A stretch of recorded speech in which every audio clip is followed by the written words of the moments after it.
Hey guys, welcome to some new replay analysis. I got a replay by Jonas showing a 1v1 with himself. Still 1v1 is not my strongest subject, but I'm trying to help. Anyways, so let's see what we got here. Alright, so first goal. Just picking up the mistakes your opponent did. Not the strongest shot, but anyways, you capitalized on the mistake, and that's important. So, the first goal against yourself. So you pick up that boost, that's okay. You still would have had time to pick up a boost, which is now to the left of your car. Then you pick up this boost, and this guy takes all the time to get to the boost and to the ball in the time you definitely could have gone for the ball yourself. And especially on the kickoff, you got 33 boost, and with that 45 boost to use on the kickoff. Most people leave themselves a little bit extra to get a quicker recovery, which you should do as well. Yeah. Just leave a little bit of boost at the kickoff to get a quick recovery and get better to the ball, regardless of you win it or not. So 12 boost right here, and yeah, let's go back to that. So 12, you got 12 boost right here, and now you should, in my opinion, try to apply pressure, because in 1v1 it's all about pressuring your opponent. So not take this way and take a defensive stand, although you lost the kickoff. Don't outright take a defensive stand, but you have 12 boost, pick up that one. Maybe you get also this one as well. The ball rolls up about here, so you need to get a swing around a little bit and then touch the ball off the wall, and then look what happens next. This would be my best guess to go for. Instead, he just takes a shot, and you didn't cover the inside of the post enough. So in 1v1 it's always important that you apply pressure in some way, and only go for the big boost if you're definitely safe that your opponent is not able to take a direct shot on net. Yeah. Otherwise, always pick up those small boost pads, so you are able to keep the speed around the field.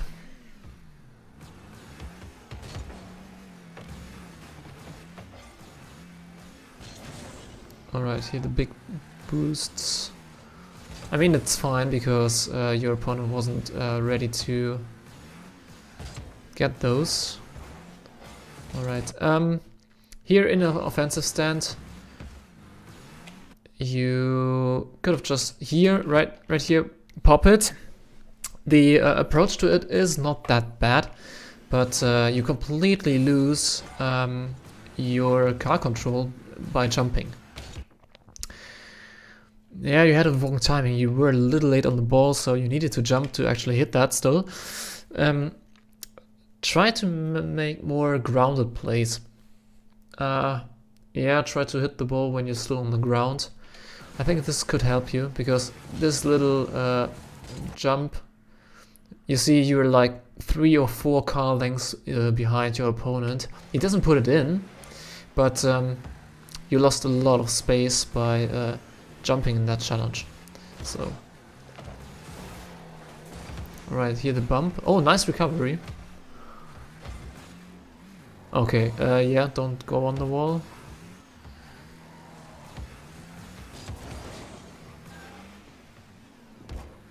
Has to be a goal. Is a goal. Very nice flick. Maybe a little slow. It still worked out. Right here, you need to be able to get a direct shot in. Yeah, try a direct shot, because this way he was ready to actually challenge and was really close that you get by him. And so you got a little lucky there.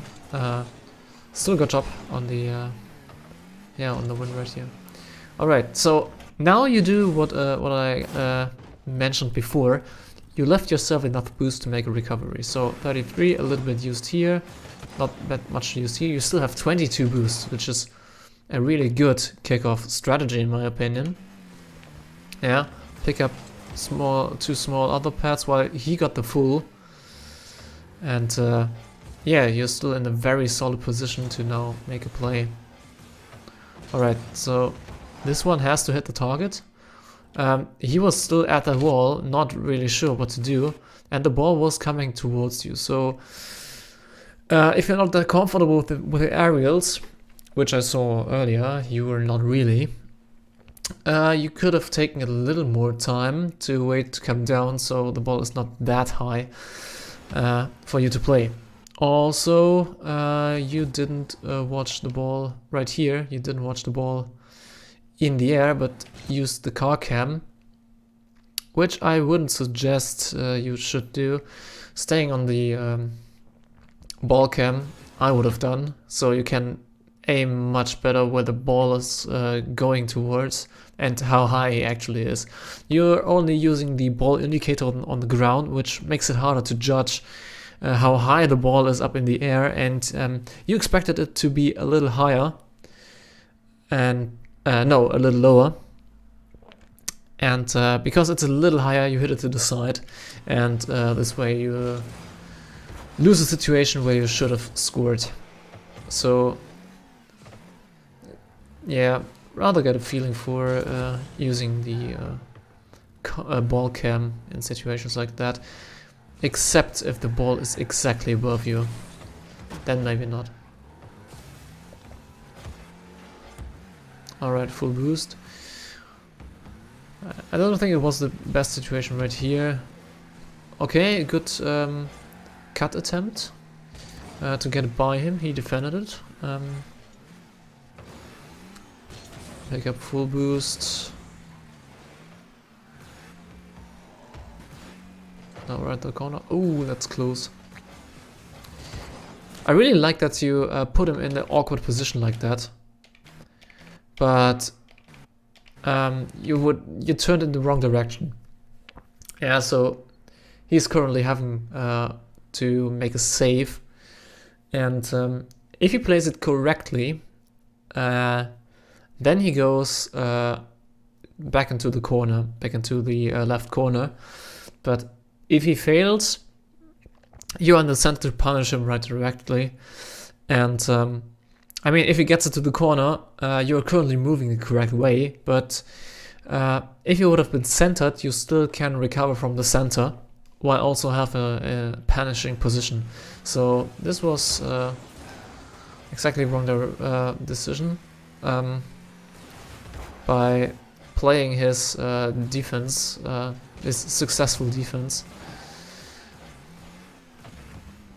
In this case, of course, you should still stay on a secure path to the victory, like not expect him to make all those misses. But in this case, going back into the center, you still would have had the time to recover and get back into the proper position. So, all right, 12 boost, flick attempt, not really solid. So you had enough time to, because he was on the completely on the other side, you had enough time to get that full boost and then make a play with it. Also, you're trying the flick way too far away from his goal. Like, he's completely staying back, which you could have seen right here. Is not trying to challenge you at all, so making the flick attempt, you just give up possession at the point. And yeah, so he's now on the offense.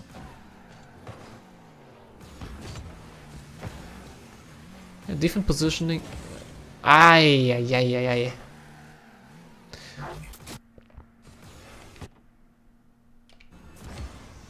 Yeah, okay, this is just execution. This is not like a tactical, strategic mistake. It's just execution, which has to be on point, of course. Letting very easy goals like that happen is always quite a downer. Because in the very best case, the opponents should work as hard as they can to score goals on you and still failed at it. And yeah, losing touches like that, yeah, it's kind of sad to see. So this offensive play is very good. So you take your time because he's not challenging. So he just got the challenge in the corner, so you're definitely quicker than him. And because of the previous playstyles where he also didn't challenge, you know you have enough time. And you take your time, which I really like. You pick the 100 boost up and prepare the wall to flick it past the upcoming challenge, which he also takes. So you kept it near you kept it near yourself, the ball, to get it around him if he's challenging. Actually, it's an important skill to have in 1v1s, to always keep the ball close to yourself and make a flick play out of it if the opponent is challenging. Which you did perfectly here, and at other times you just didn't. Which is kind of weird to see, but yeah. 1v1 skill, I guess. Alright, so solid kickoff, but straight on. Maybe I would have tried a bump, but I can see your point. So right, he's preparing himself to take a shot and you're absolutely doing nothing. So you have multiple options right here. So this one was good, and now based off this position, yeah? Based off of this position, let's get back to drawing 2.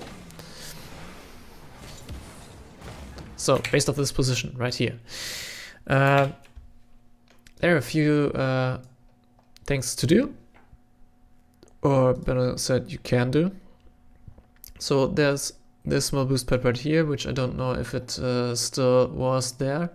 So he's facing to the outside, so he needs to turn around right here to make an offensive play. So you have enough time to pick up this boost, pick up this boost right here, the small one, and then the one right before your goal line, which I currently can't see. This is one opportunity of a possible play. Number 2 would be to turn around, pencil, turn around, pick up this boost and challenge him straight away, because he's not really that fast. Yeah, so quick challenges could result in direct and good challenges. So if you challenge him early, he's likely to lose possession, because he, in the current state of the speed of the game, and especially of the opponent's game, he's not that fast.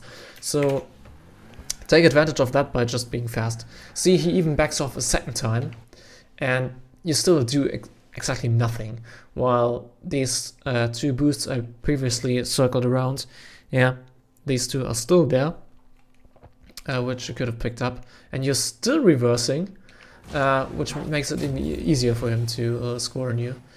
So yeah, somehow get a challenge in by either preparing for the save by picking up more boost pads, yeah, or solid save, or challenging directly.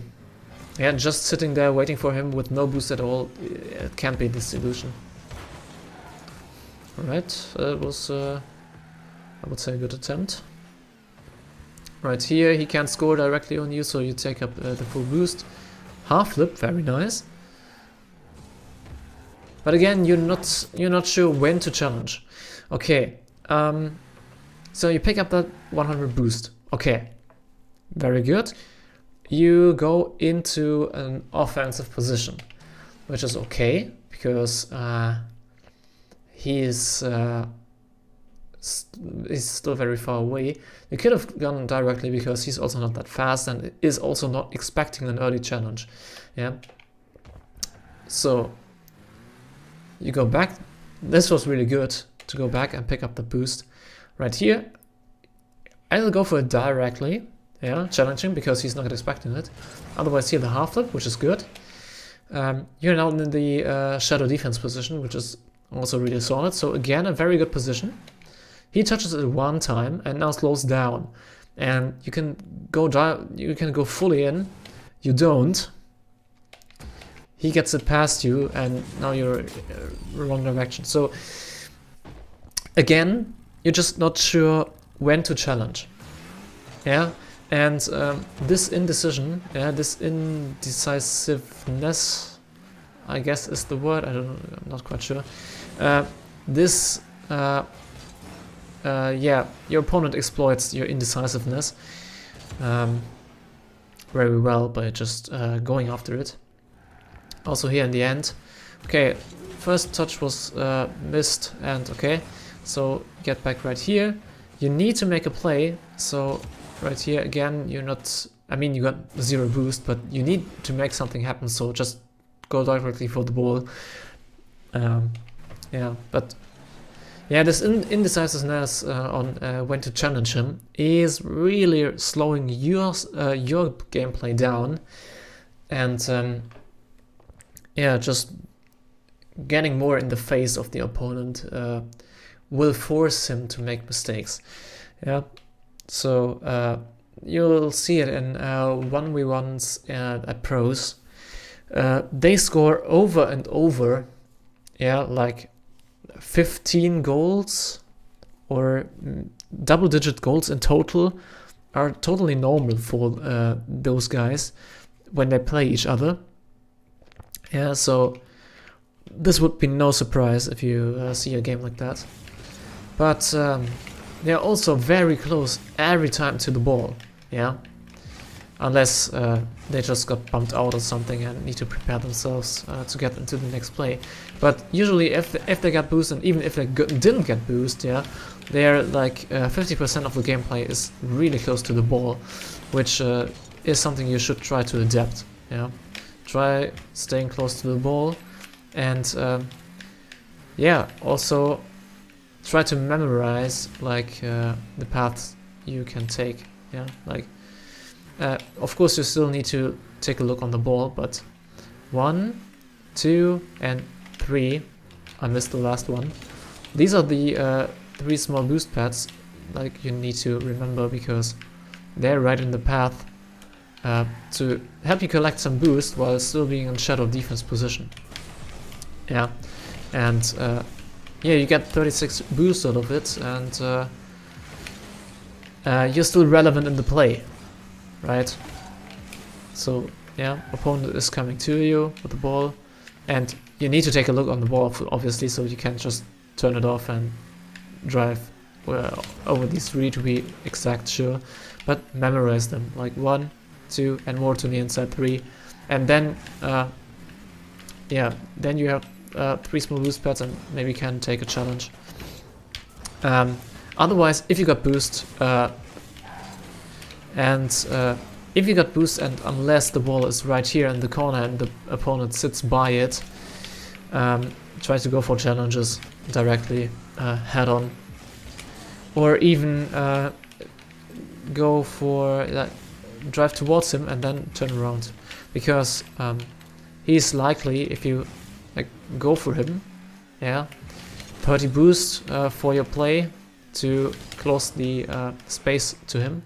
Yeah, say you take 30 boost for that, he will attempt a flick, yeah, to get around you, and then you turn away, yeah, to get into the shadow defense position.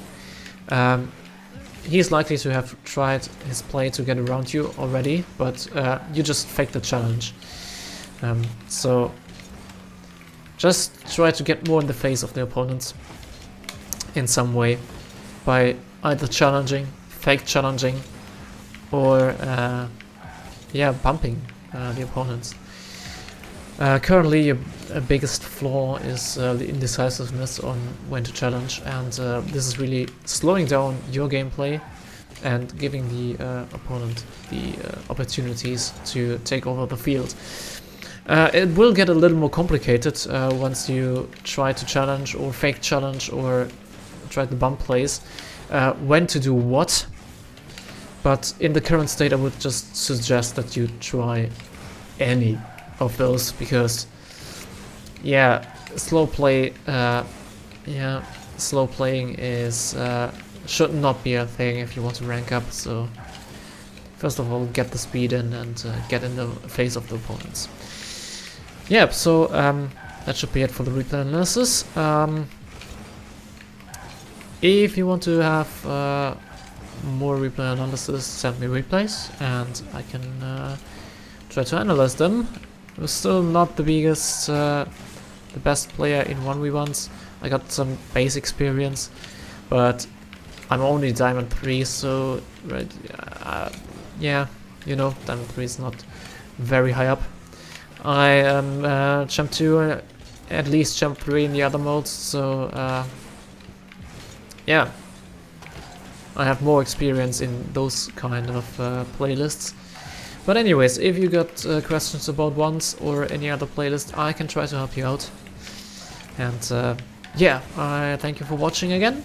And maybe it was already the 10th episode, I'm not quite sure, but yeah, I like that the series is slowly progressing with replays from you guys, and I hope you will always learn something. And yeah, send me replays if you want some help, and I'll happy to provide you some. Yeah, thanks again for watching, and see you the next time around, and have a good one.